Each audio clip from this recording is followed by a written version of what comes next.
আমন্ত্রণ সবাইকে সংবাদ পর্যালোচনা ভিত্তিক আরটিভির নিয়মিত আয়োজন আজ পত্রিকা অনুষ্ঠানে। সঙ্গে আছে আমি তৌহিদুল হক। দর্শক, এই অনুষ্ঠানের মাধ্যমে আমরা দেশের উল্লেখযোগ্য পত্রিকার প্রধান প্রধান শিরোনামগুলো আপনাদের জানানোর চেষ্টা করি, একই সাথে চেষ্টা করি খবরের ভেতরের খবর এবং এর বিশ্লেষণ আপনাদের সামনে তুলে ধরার। সংবাদ বিশ্লেষণে আজ আমাদের সঙ্গে আছেন সিনিয়র সাংবাদিক জনাব মাহমুদ আল ফয়সাল। আপনাকে আরটিভি স্টুডিওতে স্বাগত জানাচ্ছি। আপনাকেও ধন্যবাদ। দর্শক শ্রোতাদের যারা এই গভীর রাতে বসে এই অনুষ্ঠানটি দেখছেন তাদেরকেও ধন্যবাদ। দর্শক, আমরা সংবাদ বিশ্লেষণে যাব, তবে তার আগে চলুন আজ যে সকল পত্রিকা বের হয়েছে তার শিরোনামগুলো দেখে আসি। প্রথমেই আছে দৈনিক ইত্তেফাক। তাদের লিড নিউজ, কর্তৃত্ব প্রতিষ্ঠা নিয়ে বিএনপিতে দ্বন্দ্ব, ভারপ্রাপ্ত চেয়ারম্যান হতে চান খন্দকার মোশাররফ, এ নিয়ে ক্ষুব্ধ দলের অধিকাংশ নেতাকর্মী। আরেকটি খবর, হত্যার অভিযোগ পরিবারের, ফার্মগেটে হোটেলে 2 শিক্ষার্থীর মৃত্যু রহস্যের কুল কিনারা হয়নি। শিক্ষার্থীদের নাম হলো সজল ও মরিয়ম। এরপরে মাননীয় প্রধানমন্ত্রী বলেছেন, সন্ত্রাসী কাজের সঙ্গে মানুষ যেন জড়িত না হয়। আরেকটি খবর, 7 কলেজের শিক্ষার্থীদের দাবি মেনে নিয়েছে ঢাবি প্রশাসন, আন্দোলন সাময়িকভাবে স্থগিত। এরপরে আছে আমাদের হাতে সমকাল। তাদের লিড নিউজ, নারীসহ হামলাকারী 9 জন শনাক্ত 8। এটি শ্রীলঙ্কায় যে হামলা হয়েছে তার উপরে একটি প্রতিবেদন। আরেকটি খবর, আদালতের বারান্দায় আর কত ঘুরবেন তিনি, অস্বীতিপর রাবেয়া। তাদের আরেকটি খবর সমকাল পত্রিকার, রমজানের বাজার 66 ব্যবসায় নিয়ন্ত্রণে, পণ্যের দাম বাড়ছে কৃত্রিম সংকটে। আমাদের হাতে আছে আমাদের সময়। তাদের লিড নিউজ, যুদ্ধাপরাধ মামলা করে প্রাণ শঙ্কায় মুক্তিযোদ্ধা, শ্রীলঙ্কায় নিহতের সংখ্যা বেড়ে 359, হামলাকারীরা উচ্চশিক্ষিত ধনাঢ্য পরিবারের। মোদির বিরুদ্ধে ব্যবস্থা নেবে নির্বাচন কমিশন। এরপরে আছে জয় জয় দিন। তাদের প্রধান শিরোনাম, বাজার নিয়ন্ত্রণে সেই পুরানো ছক, প্রতি বছরের ন্যায় এবারও রোজায় খাদ্যপণ্যের দাম বাড়ার আশঙ্কা, সবাইকে কাঁদিয়ে বনানীতে চিরনিদ্রায় শায়িত জায়ান। জায়জান দিন পত্রিকার পেছনের পাতা আরেকটি খবর, মামুনের 7 বছর কারাদণ্ড, 12 কোটি টাকা জরিমানা, অর্থ পাচার মামলার রায়। এরপরে আছে মানব জমিন। তাদের লিড নিউজ, বিদেশ ফেরত তরুণদের উপর নজরদারি, 45 জনের তালিকা। তথ্যমন্ত্রী ডক্টর হাসান মাহমুদ বলেছেন, সিপিডির বক্তব্য অগ্রহণযোগ্য। আমাদের হাতে সর্বশেষ দৈনিক, ইংরেজি দৈনিক দি ইন্ডিপেন্ডেন্ট। তাদের শিরোনাম, Sri Lanka officials purposefully withheld intelligence on attacks. এরপর আছে stay alert against terror acts, PM বলেছেন এটি। আরেকটি রোহিঙ্গা প্রত্যাবর্তন নিয়ে ইউএনের একটি খবর, ইউএনের ভূমিকা নিয়ে, UN agencies urged to set up efforts. দর্শক, এই ছিল সংবাদ শিরোনামগুলো। আমরা চলে যাচ্ছি মূল আলোচনায়। জনাব মাহমুদ আল ফয়সাল, আপনিও সংবাদ শিরোনামগুলো শুনলেন। আমরা আজকে সবগুলো পত্রিকা, একই সাথে পত্রিকা এবং ইলেকট্রনিক মিডিয়া যে খবরটি সবাই গুরুত্ব দিয়েছে, একই সাথে শুধু বাংলাদেশ না, সারা বিশ্বের মানুষ যে হামলায় বেদনাহত হয়েছে, মানে একটি, এবং একই সাথে মানব প্রেম বা মানব প্রীতির জায়গাটি বা সম্প্রীতির জায়গাটি কিন্তু আবার রক্তাক্ত হলো শ্রীলঙ্কায় এই হামলার মধ্যে দিয়ে। তো একজন সিনিয়র সাংবাদিক হিসাবে নিশ্চয়ই আপনি শুরু থেকে এই ঘটনার খোঁজ খবর রেখেছেন, আজও এর আপডেট আপনি জেনেছেন। আমরা যেভাবে আলোচনাটি আসতে চাই সেটি হলো যে এই হামলাকারী সবাই কিন্তু উচ্চশিক্ষিত এবং ধনাঢ্য পরিবারের সদস্য তারা। তো একটা সময় কিন্তু এরকম একটা ছিল যে যারা টেররিস্ট অথবা এই ধরনের সন্ত্রাসবাদের সাথে যারা জড়িত, তারা বোধহয় নিম্ন অর্থনীতির মানুষজন বোধের সাথে জড়িত হচ্ছে, সেই জায়গাটা কিন্তু পরিবর্তন হচ্ছে, বিকল্প রাস্তা তারা খুঁজে নিচ্ছে। তো সেই জায়গাটি পরিবর্তন হচ্ছে এবং সর্বশেষ আপডেট এবং এর বিশ্লেষণ। আপনি যে বিষয়টি দিয়ে আলোচনা শুরু করতেছেন সেটি হচ্ছে শ্রীলঙ্কার সবশেষ, মানে সেখানকার যে অগ্রগতি, মানে তদন্তের, সেখানকার প্রধানমন্ত্রী সুস্পষ্টভাবে বলেছেন তদন্তে উল্লেখযোগ্য অগ্রগতি আছে। এবং শ্রীলঙ্কার প্রেসিডেন্ট সিরিসেনা তিনি দুটি বিষয়ের প্রতি আলোকপাত করেছেন। এক হচ্ছে তিনি স্পষ্টভাবে বলেছেন যে গোয়েন্দা তথ্য, মানে প্রতিবেশী দেশ থেকে তারা তথ্য আগেই পেয়েছিল যে এই ধরনের একটি হামলা হতে পারে। সেই তথ্যগুলো প্রেসিডেন্টের কাছে কিন্তু অবহিত করা হয়নি। অর্থাৎ স্বাভাবিক কারণে গোয়েন্দা সংস্থা যখন এই ধরনের কোনো তথ্য পাবে, সেটি হচ্ছে সরকার এবং রাষ্ট্রের যে প্রধান ব্যক্তি, সরকারের প্রধান ব্যক্তি প্রধানমন্ত্রী, রাষ্ট্রের প্রধান হচ্ছে প্রেসিডেন্ট, তাকে অবহিত করবার বিষয়টি কিন্তু স্বাভাবিক কারণেই চলে আসে। কারণ এই ধরনের একটি টেরোরিস্ট হামলার যখন পূর্ব ঘোষণা আসে, তার কারণে তিনি প্রতিরক্ষা এবং পুলিশ প্রশাসনের, অর্থাৎ আইন শৃঙ্খলা এবং প্রতিরক্ষা, এই দুই খাতে বড় ধরনের পরিবর্তনের কিন্তু সুস্পষ্ট ঘোষণা দিয়েছেন। থাকার একটি সুযোগ, হ্যাঁ, যদি ইনফর্ম করতেন, নইলে হয়তো এই ধরনের ঘটনা মানে এত ক্ষয়ক্ষতি এরকম হতে পারতো না, কিংবা এই ঘটনাকে হয়তো এড়ানোও হয়তো সম্ভব হতো যদি তাৎক্ষণিকভাবে বড় ধরনের কোনো ব্যবস্থা নিতেন। এবং এই কারণে তিনি, আমার মনে হয় যে এরই মধ্যে আন্তর্জাতিক গণমাধ্যমগুলো, আমরা যদি গার্ডিয়ানের কথা বলি, আমরা ওয়াশিংটন পোস্টের কথা বলি, কিংবা আমরা নিউ ইয়র্ক টাইমসের কথা বলি, এই সব পত্রিকাগুলোতে কিন্তু সুস্পষ্টভাবে শ্রীলঙ্কার প্রেসিডেন্টের দপ্তরের উদ্ধৃতি দিয়ে বলা হয়েছে যে এরই মধ্যে একজন সচিব এবং আইজিপি, অর্থাৎ শ্রীলঙ্কার আইজিপিকে পদত্যাগের নির্দেশ দেওয়া হয়েছে রাষ্ট্রপতির পক্ষ থেকে। এটি হচ্ছে সবশেষ আপডেট। আইজিপি মানে পুলিশ প্রধান, হ্যাঁ, ইন্সপেক্টর জেনারেল অফ পুলিশের মহাপরিদর্শক, তাকে পদত্যাগের জন্য বলা হয়েছে। এটা আন্তর্জাতিক এই গণমাধ্যমগুলো, গার্ডিয়ান বা ওয়াশিংটন পোস্ট কিংবা নিউ ইয়র্ক টাইমস, তারা এটিকে কিন্তু স্পষ্ট একটা আলাদা স্টোরি হিসাবে তুলে ধরেছে।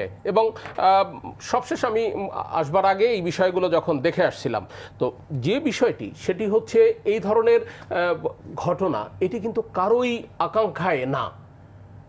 যে মানে গোয়েন্দা সংস্থার প্রধান কিংবা যারা সেখানকার আইন শৃঙ্খলা বাহিনীর শীর্ষ পর্যায়ে রয়েছেন, তাদের কাছে যখন এই তথ্য আসছে, তারা নিশ্চয়ই হয়তো কোনো একটি পদক্ষেপ তারা নেওয়ার চেষ্টা করেছিলেন, কিন্তু রাষ্ট্রের প্রধানকে তাকে অবহিত না করবার বিষয়টি নিঃসন্দেহে একটি বড় ধরনের অপরাধ।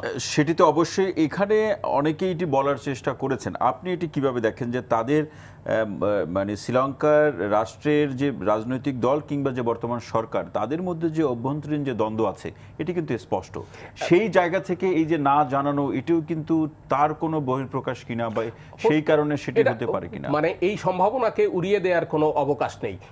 আপনি তো জানেন দীর্ঘদিন শ্রীলঙ্কায় অভ্যন্তরীণভাবেই মানে গৃহযুদ্ধের মধ্য দিয়ে এগিয়েছিল, একটা অস্থিতিশীল একটি দেশ ছিল। কিন্তু বিগত কয়েক বছর যাবৎ মানে দেশটার 2009 থেকে, হ্যাঁ 2009 থেকে গত 9-10 বছর তার একটা পরিস্থিতি কিন্তু বদলে যাচ্ছিল। শ্রীলঙ্কা একসময় যেখানে প্রতিদিন তামিল টাইগারদের সঙ্গে যেখানে রেগুলার সংঘর্ষের, হত্যা কিংবা আক্রমণ, পাল্টা আক্রমণের ঘটনা ঘটতো, সেই পরিস্থিতি থেকে কিন্তু শ্রীলঙ্কা গত 9-10 বছরে অনেক বেরিয়ে এসেছিল।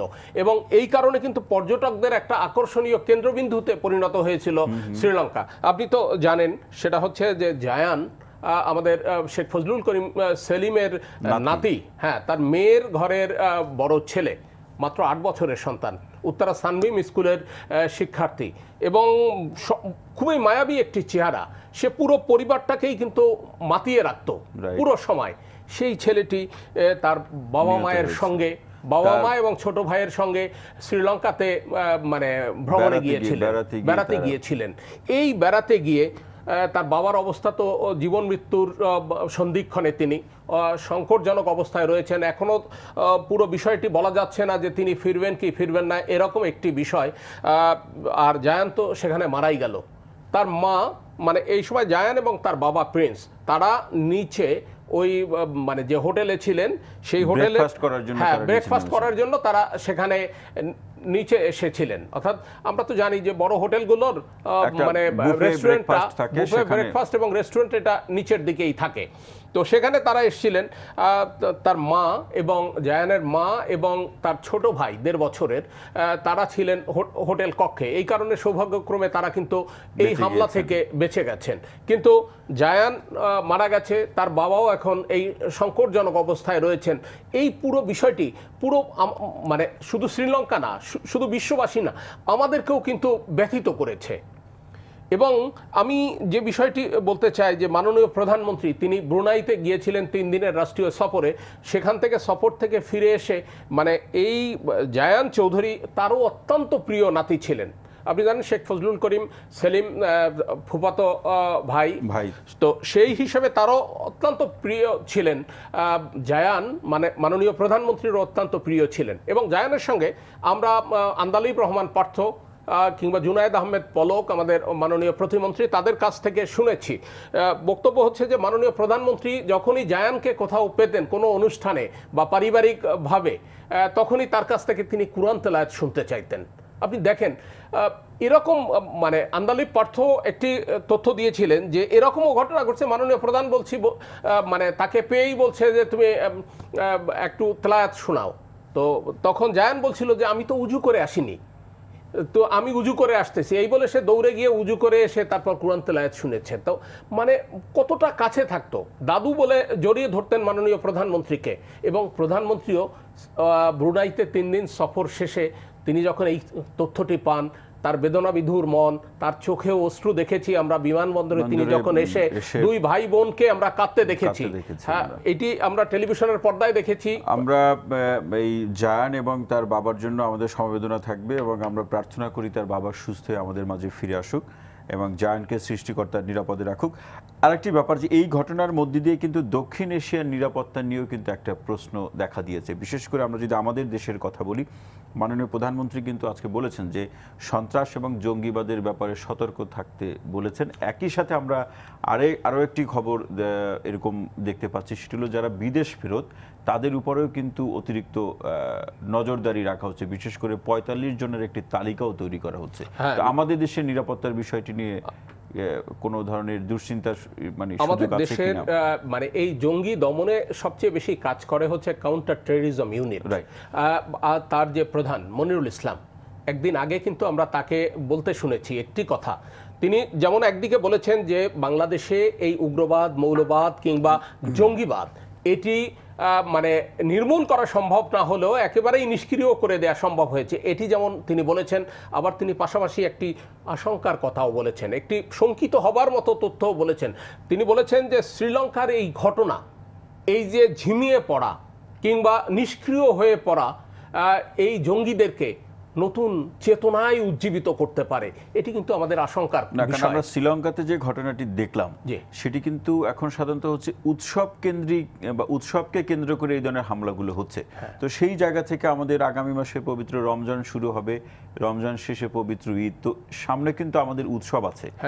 সেই জায়গাটা নিয়ে কিন্তু আমাদের একটি দুশ্চিন্তার বা চিন্তার একটি সুযোগ রয়েছে আমাদের নিরাপত্তা বিষয়ে। হ্যাঁ, যে বিষয়টি মাননীয় প্রধানমন্ত্রী মানে জাতীয় সংসদে প্রশ্নোত্তর পর্বে তিনি যে বিষয়টি মানে মানুষকে সতর্ক হবার জন্য তিনি আহ্বান জানিয়েছেন এবং তার স্পষ্ট বক্তব্য হচ্ছে যে আপনারা সতর্ক হন, সজাগ থাকুন, কোনো ধরনের মানে সংগঠিত এই তৎপরতা কিন্তু আমার চোখের সামনেই কিন্তু সংগঠিত হয়। শুধু সরকারের একার পক্ষে কিংবা গোয়েন্দা সংস্থার পক্ষে একার পক্ষে কিংবা আইন শৃঙ্খলা বাহিনীর পক্ষে একার পক্ষে এটি মোকাবেলা করা খুবই কঠিন।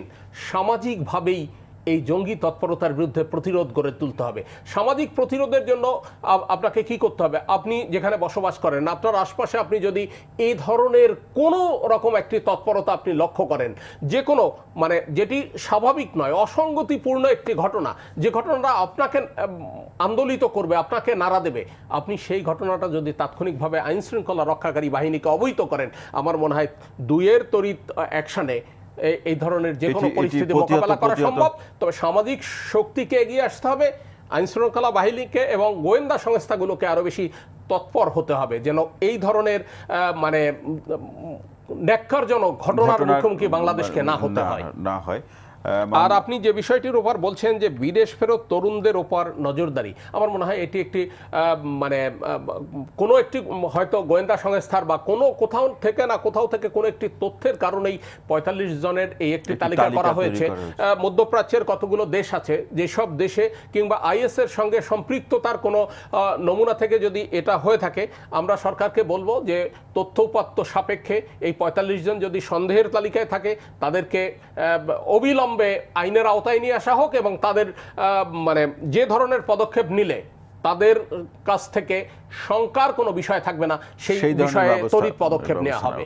আরেকটি খবরে যেতে চাই মাহমুদ আল ফয়সাল, সেটি হচ্ছে আমরা আজকে একটি পত্রিকায়, বিশেষ করে দৈনিক ইত্তেফাকের একেবারে লিড নিউজ এটি, যে বিএনপিতে নেতৃত্ব নিয়ে দ্বন্দ্ব, বিশেষ করে খন্দকার মোশাররফকে ভারপ্রাপ্ত চেয়ারম্যান করা নিয়ে কিন্তু দলের অধিকাংশ নেতাকর্মীদের মধ্যে একটি দ্বন্দ্ব আছে, এবং এই দ্বন্দ্ব তো আমরা দীর্ঘদিন ধরে বিএনপির মধ্যে দেখছি। তারা একদম সর্বশেষ যদি আমরা চিন্তা করি, বেগম জিয়ার মুক্তি, শপথ নেওয়া হবে কি হবে না, নির্বাচনে অংশগ্রহণ, তৃণমূল নেতার সাথে দলের কেন্দ্রীয় নেতাদের যে দ্বন্দ্বের বিষয়টি, এই সব কিছু মিলে বিএনপি আসলে যেভাবে পরিচালিত হচ্ছে রাজনৈতিক দল হিসাবে, তাতে কি মনে হয়? আপনি একজন সিনিয়র সাংবাদিক হিসাবে কিভাবে? দুটি বিষয়, একটি হচ্ছে বিএনপি প্রতিষ্ঠার পর থেকেই আমরা কিন্তু এই দলটিতে নেতৃত্বের একটা অন্যরকম দ্বন্দ্ব লক্ষ্য করি।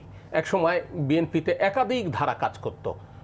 অধ্যাপক বদরুদ্দোজা চৌধুরী যখন এই দলের মহাসচিবের দায়িত্বে ছিলেন, সে সময় আমরা মান্নান ভূঁইয়ার একটা গ্রুপ, বি চৌধুরীর একটা গ্রুপ, অন্য মানে কাজী জাফরদের নেতৃত্বে আর একটা গ্রুপ, একসময় বলা হতো গ্যাং অফ ফোর, চীনের সেই বিখ্যাত গ্যাং অফ ফোর ছিল। বিএনপির মধ্যেও এরকম 4টি ভাগ ছিল। আপনি যে বিষয়টি বললেন যে সাম্প্রতিক সময়ে বিএনপিতে এই নেতৃত্বের দ্বন্দ্বটা প্রকট হবার দুটি এই কারণ। এক হচ্ছে দলের এটা অনেকাংশেই তো আমাদের দেশের রাজনৈতিক দলগুলো পরিবার কেন্দ্রিক প্রভাব বিস্তারের মধ্যে থাকে। আমরা তো আপনি জাতির জনক বঙ্গবন্ধু শেখ মুজিবুর রহমানের কথা বলেন কিংবা মরহুম রাষ্ট্রপতি জিয়াউর রহমানের কথা বলেন, এই দুইটা ফ্যামিলি থেকে আমরা জাতীয় পার্টিতেও তো একই বিষয় লক্ষ্য করি। তো আমি বিএনপিতে থাকি, যে বিষয়টি বিএনপিতে যে নেতৃত্বের দ্বন্দ্বের বিষয়টি, এটি অতি সম্প্রতি আরও প্রকট আকার ধারণ করেছে। কি কারণে?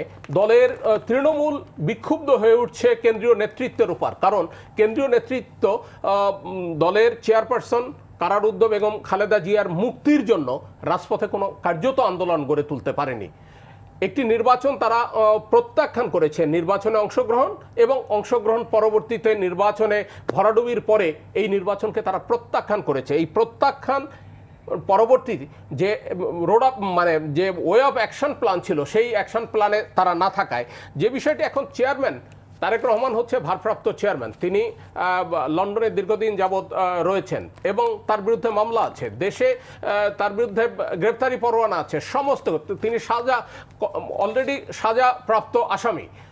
ফিরলেও তার সেটা হচ্ছে পার্টির নেতৃত্বে থাকবার কোনো অবকাশ নাই। এই কারণেই কিন্তু, তবে একটা বিষয় হচ্ছে কি, এই যে নেতৃত্বের নতুন করে যে দ্বন্দ্বটা, এই দ্বন্দ্বটা ডক্টর খন্দকার মোশাররফকে ভারপ্রাপ্ত চেয়ারম্যান করবার দাবি থেকে উত্থাপিত হয়েছে। এই দাবিটা কিন্তু আজকে প্রথম উঠছে সেটি নয়, এটি সবশেষ স্কাইপিতে তারেক রহমানের সঙ্গে কুমিল্লা বিএনপি নেতৃবৃন্দের একটা যোগাযোগের প্রেক্ষিতে, মানে তার সঙ্গে কথা বলার প্রেক্ষিতেই এটি সামনে চলে এসছে। কিন্তু এই উদ্যোগ কিন্তু তারও আগে থেকে, আপনি যদি একটু পেছনে ফিরে তাকান, 2018 সালের 8ই ফেব্রুয়ারি বেগম খালেদা জিয়াকে কারাগারে নেওয়া হয়।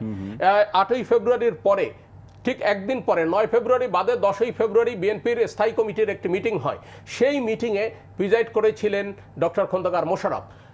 একটা ক্রোনোলজি থাকে, একটা তালিকা থাকে, 1 বেগম খালেদা জিয়া, 2 মানে এরকম তারেক রহমান, 3 এরকম একটা ধারাবাহিক তালিকা থাকে। হলে বা অনুপস্থিত থাকলে তার জায়গায় নেতৃত্ব কে দিবে, যদি সিরিয়ালে ধরেন তাহলে ডক্টর খন্দকার মোশাররফ এখন যারা আছেন তাদের চেয়ে সবচেয়ে শীর্ষে, অর্থাৎ তিনিই হচ্ছেন বেগম খালেদা জিয়া এবং তারেক রহমানের পরেই তার অবস্থান। সেই কারণে 10ই ফেব্রুয়ারি 2018 সালে যে মিটিংটি হয়, সেই মিটিংয়ে সভাপতিত্ব করেছিলেন ডক্টর খন্দকার মোশাররফ, এবং ওই একটি মিটিংয়েই তার সভাপতিত্ব হয়েছে। এ নিয়ে দলের স্থায়ী কমিটির ভেতরেই কিন্তু একটা বিস্ফোরণ হয়ে যায় যে এটা হতে পারে না। তারপর থেকে স্থায়ী কমিটি আরও ধরেন অন্তত 20 বার 30 বার মিটিং করেছে, 20 বার হবে। সেই প্রত্যেকটা মিটিংয়ে মির্জা ফখরুল ইসলাম আলমগীর তিনি প্রিজাইড করেছেন। এই যে তাদের মধ্যকার যে ইন্টারনাল বিভেদ, আমার মনে হয় এটি ক্রমাগত একটা জটিল আকার ধারণ করছে, এবং এই জটিলের মধ্য দিয়ে পরিস্থিতি কোন দিকে গড়াবে এটি বলা খুব মুশকিল। কোথায় গিয়ে শেষ শপথের যে বিষয়টি আপনি বলেছেন, 30 তারিখ হচ্ছে ডেডলাইন সামনে। 30 এপ্রিলের মধ্যে বিএনপির যে 6 জন সংসদ সদস্য যারা নির্বাচিত হয়েছেন তাদের শপথ নেয়ার দলীয় সিদ্ধান্ত, সবশেষ স্থায়ী কমিটির সর্বসম্মত সিদ্ধান্ত হচ্ছে শপথ না নেয়ার, অর্থাৎ এই নির্বাচনকে তারা প্রত্যাখ্যান করেছেন, অতএব এই সংসদকে তারা মানেন না। এই বাস্তবতায় সেটি। তবে বিচ্ছিন্নভাবে আমরা যদি চাঁপাইনবাবগঞ্জের হারুন রশিদকে দেখি, তিনি স্পষ্টভাবে বলেছেন যে তিনি শপথ নিতে চান। এরকম নির্বাচিত আরো কিন্তু আবার দলীয় সিদ্ধান্তের বাইরেও যেতে চান যাওয়ার, তো সেটা হচ্ছে দলীয় শৃঙ্খলা ভঙ্গের অভিযোগে তার বিরুদ্ধে অ্যাকশনে যাবে। এই কারণে আমার মনে হয় যে সিদ্ধান্তটি নেওয়া আছে 30 তারিখ, এখনো বেশ কদিন বাকি, এর মধ্যে হয়তো সিদ্ধান্ত পরিবর্তন হবে, এরকম প্রত্যাশা করেন অনেকে। মাহমুদ আল ফয়সাল, আমরা এটা বিশ্বাস করতে চাই যে যারা নির্বাচিত হয়েছেন 6 জন সংসদ সদস্য, তারা নিশ্চয়ই জনগণের কথা ভাববেন, গণতন্ত্রের প্রতি বিশ্বাস রাখবেন। আমি মনে করি যে 6 জনও কিন্তু অনেক বড় ভূমিকা রাখতে পারে জাতীয় সংসদে। তাদের কথাগুলো জাতীয় সংসদে বলুক, জনগণ সেটি দেখবে, বিচার করবে। আরেকটি খবর, সেটি হলো যে রমজান আসলে বা যে কোনো উৎসব আসলে আমাদের দেশে প্রয়োজনীয় দ্রব্যের দাম বাড়ে। আমরা একটি খবরে দেখছি যে 66 ব্যবসায়ী এবার রমজানের যে পণ্য বা বাজার নিয়ন্ত্রণ করবে। এই যে সিন্ডিকেটের, আমরা এই শব্দটা বলতে চাই না, তারপরে বলি যে সিন্ডিকেটের খপ্পর থেকে যে আমরা বেরিয়ে আসতে পারি না, বা যারা এই রিলেটেড কাজ করছে তারাও যে বেরিয়ে আসতে পারে না, আসলে মূল বাধাটা কোথায়? দুটি বিষয়। একটি হচ্ছে, আগে আমরা রমজানের প্রাককালে, একদম রমজান শুরু 1 দিন বা 2 দিন আগে দ্রব্যমূল্য বৃদ্ধির বিষয়টি আমরা লক্ষ্য করতাম। এখন একটি ট্রেডিশনালি, অর্থাৎ বাজার নিয়ন্ত্রণ হচ্ছে পুরনো স্টাইলেই। আপনি দেখেন, এখন বাণিজ্য মন্ত্রী তিনি রোজা আসবার আগে 10 দিন, 12 দিন, 14 দিন, 15 দিন আগে ব্যবসায়ীদের সঙ্গে বাজার পরিস্থিতি নিয়ে কথা বলেন। ব্যবসায়ীরা তখন তাকে প্রতিশ্রুতি দেয়, ঠিক তার পরের দিন আমরা বাজারে গিয়ে ওই চিত্র পাল্টে যায়। অর্থাৎ ব্যবসায়ীরা যখন বাণিজ্য মন্ত্রীর সঙ্গে বসেন, তখন বাজার দর যদি থাকে, ধরেন পেঁয়াজের মূল্য ছিল 17 টাকা, সেই পেঁয়াজ পরের দিন এটি 25 টাকা, 27 টাকা, 29 টাকা, এখন 30-32 টাকা হয়ে গেছে। এই যে পরিস্থিতি, পেঁয়াজের কিন্তু সংকট নেই এই মুহূর্তে। তো যে মানে বাজার তো নির্ভর করে, দ্রব্যমূল্য ওঠে বাড়ে কমে কেন? সংকট থাকলে। এই সংকটটা, চাহিদার একটা, আপনি যখন বড় ব্যবসায়ীদের সঙ্গে বাণিজ্যমন্ত্রী বসেন, তখন তারা তো দেখে যে কোথাও কোনো সংকট নাই, সমস্ত ঠিক আছে, আমাদের মজুদ আছে পর্যাপ্ত, সব মিলিয়ে পরিস্থিতি নিয়ন্ত্রণে থাকবে। মাননীয় মন্ত্রী, আপনি আশ্বস্ত থাকেন। মাননীয় মন্ত্রী গদগদ ভাব, আশ্বস্ত হয়ে যান। তিনি এসে মিডিয়ার সামনে স্পষ্ট করে বলে ফেলেন বছর দাম বাড়বে না, কিন্তু পরের দিনেই আমরা প্রত্যেকে বাজারে গিয়ে মন্ত্রীর বক্তব্যের সঙ্গে ঠিক বিপরীত চিত্র আমরা বাজারে লক্ষ্য করি।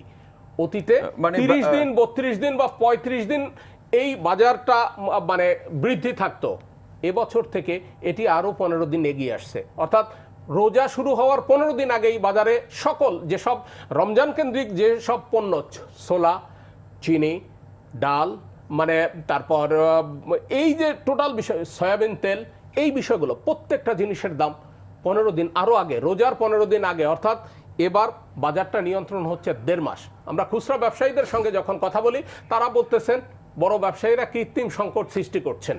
আর বড় ব্যবসায়ীদের সঙ্গে যখন কথা বলি, তখন বাজার তো স্থিতিশীল, মাঝখানে আপনি যেমনটি বলছিলেন যে মন্ত্রী মহোদয় আশ্বস্ত হচ্ছেন, কিন্তু তার কথায় কিন্তু জনগণ বিশ্বস্ত হতে পারছে না। তাহলে এর পিছনে এটি কি সরকারের চেয়ে আরো কোনো একটি শক্তি রয়েছে? ওই যে সেটা সরকারের চেয়ে বেশি শক্তিশালী। উদ্ধৃতি দিলেন যে 66 ব্যবসায়ীর নিয়ন্ত্রণে বাজার, কার্যত মন্ত্রী যাই বলুন না কেন, এই ব্যবসায়ীদের নিয়ন্ত্রণ করবার ক্ষমতা নিঃসন্দেহে ওই মন্ত্রীর নেই। আমার বক্তব্য হচ্ছে, মন্ত্রী যে প্রতিশ্রুতি দেবে, মানুষ কিন্তু তার উপর আস্থা রাখতে চায়।